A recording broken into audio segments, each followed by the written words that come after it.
전반적인 평가 먼저 당선인님께 듣고 싶습니다. 저는 뭐 긍정적으로 평가합니다. 긍정적으로. 또 오늘 아침 뭐 조간들은 보니까 비공개 자리에서는 대통령이 말씀을 많이 하셨고 그런 거 시간 재서 영수회담 참석한 동석자가 언론에 공개하는 게 또 맞는 건지 저희 입장에서는 강화조약 같은 그런 분위기였다는 건 좀 아쉽습니다. 출발하는데 큰 의미를 두고 정책적 현안에 대해서는 좀 여당과도 좀 허심탄회하게 논의하고 정치의 사법화가 굉장히 문제라고 보통 말을 많이 하는데 정치가 왜 필요합니까? 우리 잘 모르겠으니까 특검이 해결해 줄 수 있습니까? 윤석열 정권 끝날 때까지 특검 정국으로 가겠다는 뜻인데 이거는 뭐 사건만 나면 바로 특검 얘기하는 거는 정말 굉장히 전 나쁜 선례를 남기는 것이고요. 이렇게 해서 나라가 어떻게 되겠습니까? 저는 지금 저희 당의 분위기 그렇게 한가하지 않습니다.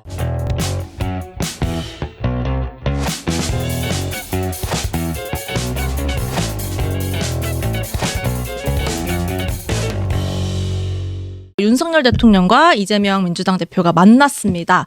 오후 2시에 시작해서 생각보다 긴 2시간 10분 정도 대화를 이어갔는데요. 두 분이 인사를 나누고 모두 발언을 하는 것까지는 공개가 됐는데 이재명 대표가 주머니에서 A4 10장짜리에 준비된 발언을 15분 동안 이어갔어요. 여러 어려움 끝에 성사된 회담이었는데 전반적인 평가 먼저 당선인님께 듣고 싶습니다. 저는 뭐 긍정적으로 평가합니다. 긍정적으로. 한마디로 말씀드리면 뭐 저의 평소 지론이기도 하고 만나지 않는 것보다는 만나는 것이 좋다. 사람 관계는 특히 국가를 운영하는 분들은 어쨌든 만나야 한다라는 것은 뭐 제 지론입니다. 그건 이재명 대표에 대한 제 개인적인 평가를 떠나서 저희 입장에서는 강화조약 같은 그런 분위기였다는 건 좀 아쉽습니다.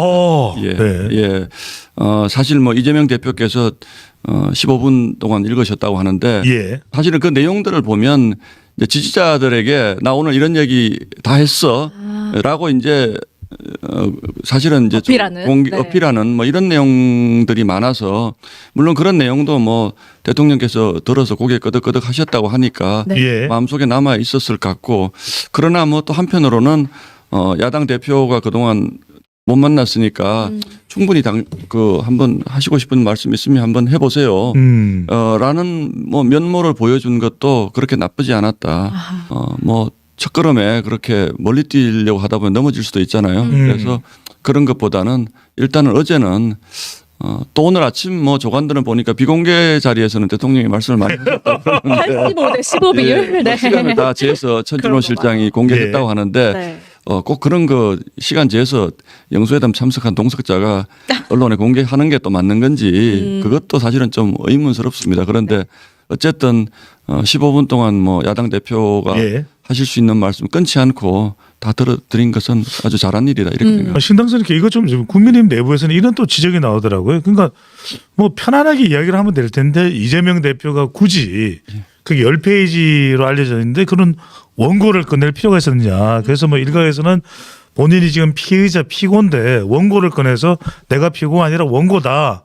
뭘 강조하려는 거냐. 회담 분위기를 좀 회의 분위기를 좀 무겁게 가져갔다. 뭐 이런 지적에 대해서는 어떻게 보세요? 되게 이제 대화를 잘하려면 이제 스몰 토크부터 하잖아요. 요즘 건강은 어떠세요? 뭐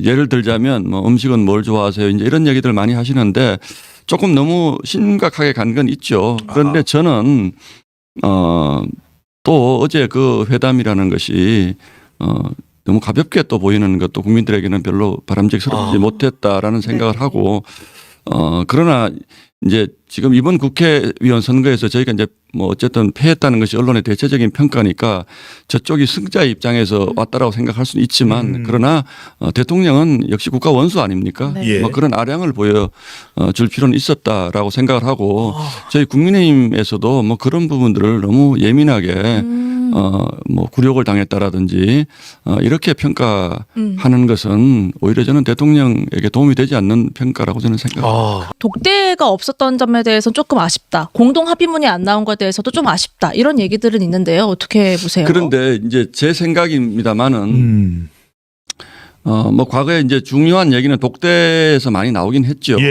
그런데 어제는 아마 독대를 하셨으면 틀림없이 또 뭐 밀실 뭐 합의다. 무슨 얘기를 했을까 이런 거에 대한 불필요한 취재 경쟁이 벌어졌을 가능성이 굉장히 높아서 저는 바란다면 어제는 이 정도로 출발하는 데 큰 의미를 두고 정책적 현안에 대해서는 뭐 여당과도 마찬가지고 용산에 좀 그 변화를 바란다면 발표해 놓고 뭔가 잘못되면 수습을 바라는 것이 아니라 좀 여당과도 좀 허심탄회하게 논의하고 또 필요하다면 뭐 이재명 대표가 아니더라도 실무선에서 우리 이런 것 좀 하려고 그러는데 네. 어차피 지금 야당이 뭐 야당 다 합치면 200석 가까이 되는데 예. 넘어오면 우리 거부권 행사할 거야 이렇게 하는 것보다는 좀 거부를 하더라도 거부할 수 있는 명분을 좀 쌓는 정치적 지혜를 좀 발휘를 해 주셨으면 하는 생각을 가지고 있습니다. 예. 그래서 어제 꼭 두 분이서 이렇게 뭐 밀담을 나눌 필요는 있었을까? 이런 생각은 하고 네. 있습니다. 또 하나 좀 야당에서는 주목했던 게 이재명 대표가 얼마나 강하게 영수회담에서 최상봉 특검에 대해서 이야기를 하느냐였거든요. 예. 이 부분에 대해서도 역시나 모두 발언에서 이 대표는 작심 발언을 했어요. 근데 이후에 회담에서는 구체적인 얘기는 오가지 않은 것 같은데 이 부분에 대해서 당선인님은 어떻게 22대 국회가 가야 된다고 좀 큰 틀에서 저는 예. 좀 말씀 한번 드려보고 싶어요. 네. 뭐 사실은 최상병 문제가 특검이 꼭 필요한 사안인지에 대해서는 이론이 있을 수 있고 이제 저희 당 입장은 지금 뭐 충분히 수사하고 있고 그 당시 상황에 대해서 그렇게 복잡한 문제가 아니기 때문에 굳이 특검까지 갈 필요가 있느냐라는 것이 저희 당의 대체적인 그 분위기인 것 같습니다. 네. 그런데 지금 특검이 하나가 아니잖아요. 지금 여러 줄줄입니다. 줄줄이 지금 특검이잖아요. 뭐 온통 특검입니다. 한동훈 특검, 김건희 특검. 이제 우리가 이제 정치적으로 정치의 사법화가 굉장히 문제라고 보통 말을 많이 하는데 정치적으로 해결을 못하는 걸 법원으로 이제 가는 문제를 뭐 얘기를 하는 거잖아요. 예. 그러면 우리가 사실은 고소 고발로 정치 문제를 해결하는 것도 큰 사회적 비용이 필요하고 이 국가적으로 큰 저는 문제라고 생각을 하는데 네. 정치가 왜 필요합니까? 정치는 회색지대 인정하는 건 아닙니까? 법으로 다 해결할 수 없는 것을 정치로 해결하자고 하는 것이 정치의 존재 이유인데 우리 잘 모르겠으니까 법원이 다 검찰이 다 해결해줘. 법원이 다 해결해줘. 특검이 해결해 줄 수 있습니까? 정치적으로 임명한 특검이 그쪽에서 만족하는 결론을 낼 수 있습니까? 이쪽에서 만족할 수 있는 결론을 낼 수 있습니까? 저는 낼 수 없다고 생각을 합니다. 그리고 이것만 있는 것이 아니고 뭐 이태원 뭐 특별법도 예. 있고 최상병 특검도 있고 또 뭐 주가 조작 관련된 특검도 있고 그러면 앞으로 제가 보기에는 윤석열 정권 끝날 때까지 특검 정국으로 가겠다는 뜻인데 예. 저는 그렇게 하지 마시고 우리 뭐 공수처나 이런 곳에서 해결할 수 있는 여지가 있다고 생각하시면 네. 수사 한번 지켜보시죠. 뭐 지켜보시고 수사를. 도저히 이건 납득 못하겠다. 국민들도 이건 안 되겠다. 그러면 그때 가서 또 하시는데 예. 이거는 뭐 사건만 나면 바로 특검 얘기하는 거는 정말 굉장히 전 나쁜 선례를 남기는 것이고요. 반대로 제가 이렇게 한번 말씀을 드려볼게요. 만약에 정권이 다음에 바뀌어서 이재명 대표가 대통령이 되셨어요. 그러면 저희 국민의힘에서 자 우리 법인카드 특검합시다. 바로 그렇게 이재명 대표 된다면. 뭐 형님 욕설 특검합시다. 예. 뭐 아들 뭐 어떻게 했는 특검합시다. 성남 FC 특검. 성남 FG 특검합시다. 줄줄이 내놓는다면 그럼 이렇게 해서 5년 내내 특검하자 그러면 예. 지금 이재명 대표가 걸려 있는 사법적 리스크가 여러 가지잖아요. 네. 그럼 그거 다 특검하자 그러면 5년이 부족할 수도 있겠네요. 그거 받으시겠습니까? 네. 근데 저는 이건 정권 차원의 문제가 아니고 전 세계 어느 나라도 예. 이렇게 특검을 계속 하자고 남발하는 데는 없습니다. 이게 이렇게 해서 나라가 어떻게 되겠습니까? 네. 당내로 좀 시선을 돌려보려고 합니다. 총선 후에 뭐 세 차례 당선인 총회가 있었던 걸로 아는데 참석을 하셨을 때 분위기는 어땠는지 여쭙고 싶어요. 참 안타까운 건 네. 저희가 이제 첫날 당선인 총회를 했을 때 셀카 찍고 끝났다라고 어느 언론에서 써서 보도가 됐죠. 저 셀카 꺼내진 적도 없고 다른 분들이 그렇게 셀카 찍는 거 본 적도 없는데 예. 누가 그런 표현을 하셨는지 뭐 첫날 저도 발언을 했습니다. 이게 이거 정말 심각한 상황이다. 우리가 보수가 이렇게 가가지고는 큰일 나고 제가 현장에서 뭐 어려운 데서 싸운 분들에게 제가 이런 말씀 드리는 게 어떨지는 모르지만 저 같은 사람이 싸움을 선거를 하면서도 보수 진영의 그 비판적 의견을 제시한 분들이 굉장히 예. 많았고 또 이렇게 잘못 가면 점점 더 어려워질 것 같으니 네. 근본적인 성찰이 필요하다라는 발언을 저도 했습니다. 사실은 저는 지금 저희 당의 분위기 그렇게 한가하지 않습니다. 아. 예, 한가하지 않고요. 다만 저는 그렇게 이제 저는 조직 생활을 굉장히 오래 한 사람이기 때문에 어떻게 보면 어떤 조직이 어떻게 해야지 잘 되는 조직과 잘 안 되는 조직의 이제 차이를 저도 이제 몸으로 느낀 게 있거든요. 지금 총선 끝나니까 어떤 이들은 막 윤석열 대통령에 대한 집중 포화를 그냥 연일 쏟아내고 있거든요. 근데 또 방금 전에 말씀하신 것처럼 그렇다고 집권 여당에서 대통령을 마구잡이로 공격하는 것이 능사냐 이런 이야기도 나옵니다. 대통령과의 관계 국민의힘과 어떻게 가는 것이 정상적이고 바람직한 효과적인 것이라고 보시는지요?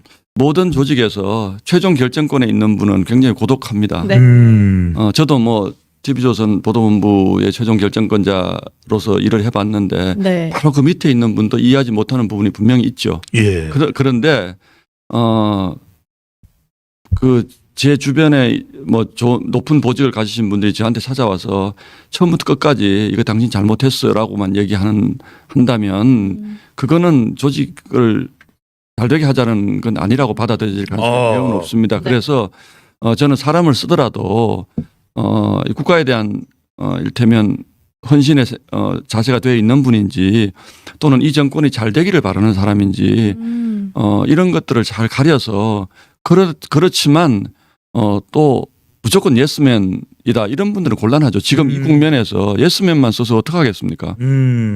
할 말을 하되 대통령에게 할 말을 하는 사람을 당연히 당의 주요 보직이나 용산의 스텝으로 써야죠. 지금 대통령이 문제가 있다라고 지금 많은 분들이 느끼고 있잖아요. 지금 예. 그 문제라는 것이 국정 철학에 대한 문제가 아니라 뭐 우리가 소통의 방식에 대해서 문제가 있다라고 한다면 네. 그 부분이 능한 분들이 가서 대통령을 보완해 줘야 되는 것이지 대통령을 보완하지 않고 대통령과 대척점에 서 있는 사람을 자꾸 여당의 당권을 맡겨야 된다라든지 이렇게 표현하는 것은 저는 아니라고 생각합니다. 그리고 예. 지금 이 상황을 지금 비윤과 친윤이 딱 나눌 수 있습니까 지금 국민의힘에서?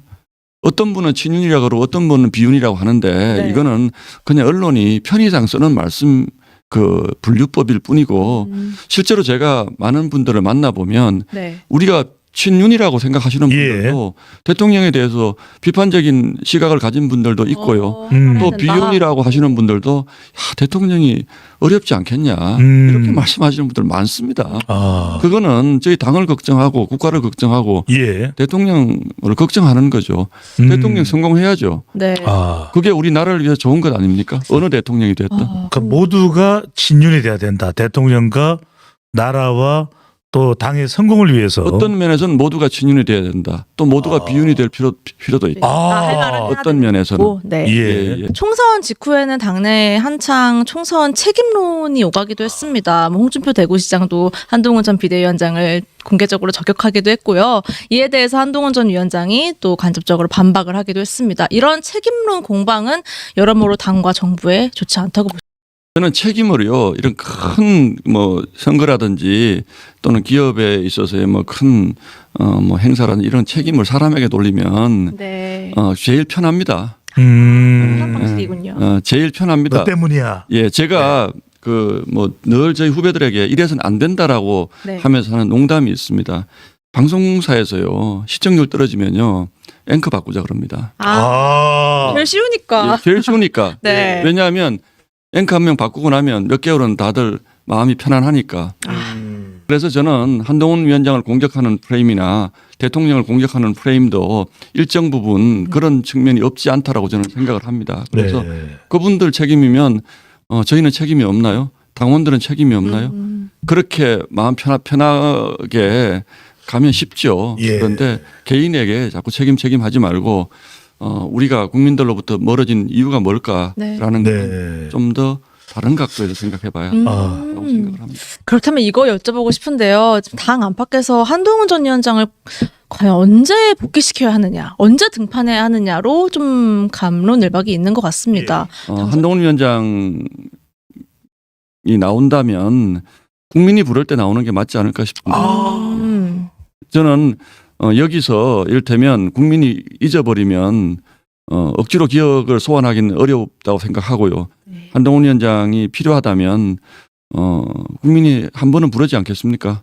네, 그때 나오는 것이 네. 본인에게는 제일 좋다. 네. 이렇게 생각을 합니다. 그러면은 신당선 선생님 말씀은 국민이 부른다는 것은 결국 이제 지지층이 요청을 한다는 러브콜을 계속 한다는 해준다면? 이야기인데 그만한 차기 대선 후보로서의 잠재력, 가능성, 예. 또 제목, 자격, 조건 한동훈 전 위원장이 된다고 보시는지 어느 정도 된다고 보시는지. 이제 저도 정치부 기자 생활을 오래 해왔는데요. 예. 대통령이 되는 분들은 그냥 막 되지는 않습니다. 예. 네.